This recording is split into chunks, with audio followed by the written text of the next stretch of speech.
2023 का छठ माता का गीत है। आप लोग इसको लाइक करिएगा, कमेंट करिएगा और शेयर करिएगा दोस्तों, और सब्सक्राइब करना नहीं भूलिएगा दोस्तों। घर आए छठी माई बती सदुआ, बती घर आए छठी माई बती सदुआर।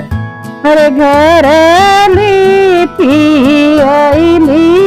छठी माई दुआराली पे जाए।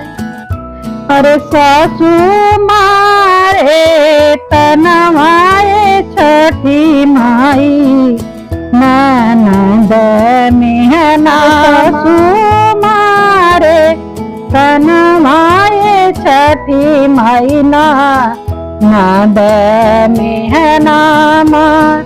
हर से जल मुआए छठी माई झिनिया धैले ना।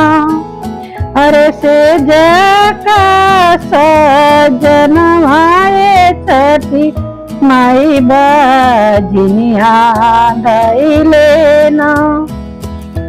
अरे चुप हो खाबा जिन तीरियवा हो छान नालो।